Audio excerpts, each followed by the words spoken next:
In today's video, I'm going to show you 10 unique features of the 2022 Toyota Supra. This is a Toyota Supra Premium in turbulence gray. It's been a very fun car to have as a press car, and I'm going to bring you some unique features of it. And in the next video, I will be doing a full review of it. So I hope this is helpful to you if you're a prospective buyer. Also, got Ryan in the car with me, aka Forrest. I'll have his channel linked in the description.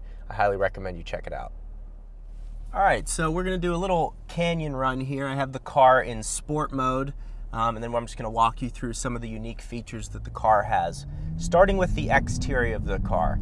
The exterior of the Supra, I think in pictures sometimes it doesn't do it justice. This is a shockingly good looking car in person. The front of it looks like Darth Vader coming up the road behind you. It's beautiful. So it's really stunning. It turns a lot of heads. If you want a car that you're going to be able to turn heads in and things like that, and it's also a good driver's car, this is a great option just for that. So the first thing, it has a double bubble roof, and that is an homage to the Toyota 2000 GT. Not only does it look unique, it's actually functional, because if you want to take this thing to the racetrack or something like that, you'll have room to put your helmet above you. It also has the ZF 8-speed transmission, which I'm shifting right now. And it's a responsive transmission. So the all the Supras, whether you get a 2.0 or a 3.0, the 4-cylinder or a 6-cylinder, you get the same ZF 8-speed transmission. There is currently no manual transmission Mark V Supra. That will be coming in 2023. Another unique feature to the Supra is the steering wheel, and this is actually a part of it that I'm not too happy about. So while you can complain about Toyota and BMW did this partnership, my argument to that is they wouldn't have been able to get this car at the price and performance that it is without doing that partnership. And also, BMW makes arguably the best straight six engines out there, so I think they picked the right partner for that. And also the price point of the car is not that bad. They start at $43,000 for the 2-cylinder version, which is 255 horsepower, and this one starts at $50,000. Premium at $55,000, and then the CF, the A91 CF edition, which in my opinion is overpriced. I think it's $63,000, and it's no additional power or anything like that. It's just the carbon fiber parts that are really expensive. So the steering wheel in this is thin. Like the grip, it should be just a thicker, now we're in traffic on a canyon road. It should be a thicker wheel, a more performance-oriented wheel. Now it's fine, you'll get used to it. It's not that big of a deal, but you would think for a sports car like this, and especially the Supra, that the steering wheel would feel more special. You know, like a Porsche Cayman, or even the GR86 has a better wheel than this. For some reason, it's just thin and kind of very uninspiring. Another unique feature on the 2022 Supra is the brake calipers. So the brake calipers are 4-piston in the front, and they're ventilated discs, and in the rear, it's a single piston. What you can do to differentiate from a 2021 or a 2020 Supra is they have Toyota Supra written on the calipers. And it's the same caliper. I just wish they would have done that from before. I understand maybe they're saving 10 cents per car, but for an enthusiast car like this, those are areas where you can't cut corners, because the people buying these are the most diehard fans of the brand. Another unique feature are the rear haunches on this car.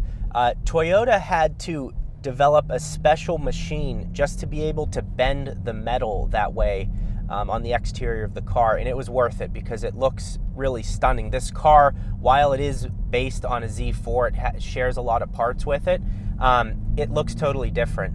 Now the size of it, obviously similar. The chassis are very similar. Those haunches, they really did separate it in that way with the big sloping hood. And what else is unique is I notice when I park the Supra, I'm always really deep into the spot because you sit in the rear section of the car.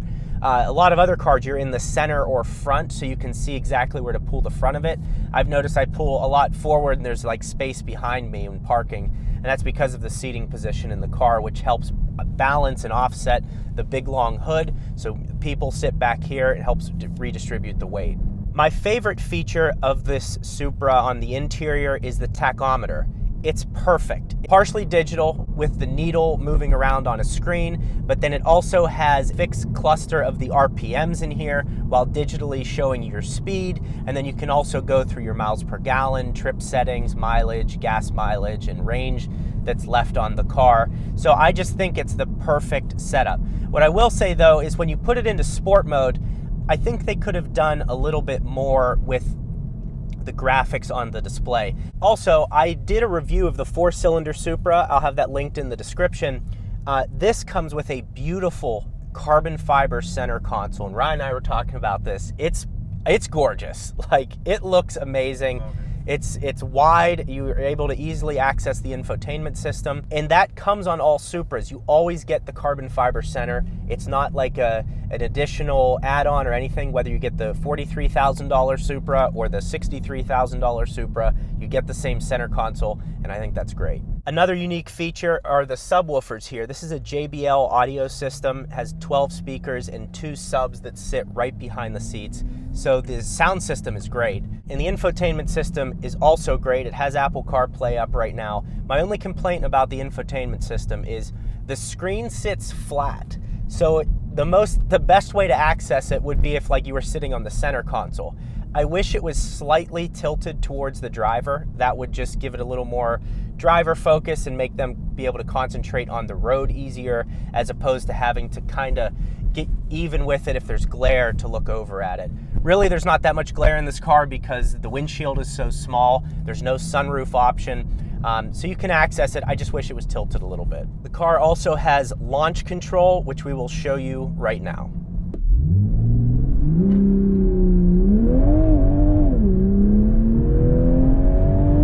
Oh my God. Jesus. It actually does like a bit of a burnout. There's also an adaptive sport suspension, which can change up to 100 times per second based on the asphalt that you're on. So if the road's a little rough, it will learn that, it will know that, and it will change it to make it the best ride possible. And this car does ride very well. While it is a sports car, while it does have a stiff suspension, it's very compliant, much better, much more well-rounded suspension than in my BMW M2, which is very stiff and rigid all the time. It's also fixed. This is a nice athletic suspension. It's soft when you're going over speed bumps. You don't slam your head off the roof, but then yet, like when you're on the track or you're on a canyon road, the car doesn't feel soft and the body roll is appropriate. So they've done a nice job with that, and it's adaptive and active. The other thing is the unique exhaust that the Supra has. Now, this is one thing where if you watch, and I've watched a ton of YouTube videos on the Supra because I love this thing, I was like blown away by the sound of the exhaust on a stock Supra. But this one, now it does only have like 2,800 miles on it. It generally takes, like after 2,000 miles, generally your exhaust is broken in. For some reason, this one doesn't have like the pops and bangs that some of the other ones I've heard have. Now, if you put it into manual mode and you shift like this, then you will get those pops, or the almost like DSG farts. But you really have to work to get it to make that sound, where I just thought it was gonna be a louder, more exciting exhaust. It's good. It's just not what I expected it based on other videos that I had seen on the internet. Another unique feature of the Toyota Supra is the trunk. Not only do you have this beautiful duckbill styled spoiler, it's also an homage to the huge spoiler that came on the Mark IV Supra. There is no button back here to access it. So there's 2 ways to access the trunk. One, press the button on the key and it'll pop. And the other way is a button that's on the door panel, and it's kind of hidden, but it's right down here, and if you press that, that will also release the trunk. Additionally, there is also this reverse light here, which lights up like an F1 car, and I really appreciate that they took the time to make this actually functional. A lot of cars have this design, but it doesn't work.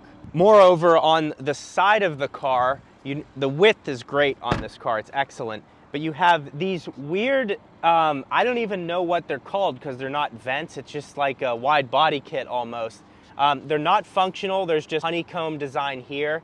and they're only attached to the car like by some adhesive. So if you were to like pull at this, it would like break off. Just another unique feature, not functional, but does look excellent. And there's also these vents right here, which again are not functional. So those are 13 unique features of the Toyota Supra. I hope you guys liked the video. If you're still with me, check out my review of the 4-cylinder Supra. I think that'll help you in a comparison between both. The 4-cylinder is 200 pounds lighter, and weight means a lot, and that's why they were still able to get some good performance out of it and very good efficiency while getting all the same technology that the bigger engine has. Thank you for watching. We'll see you next time.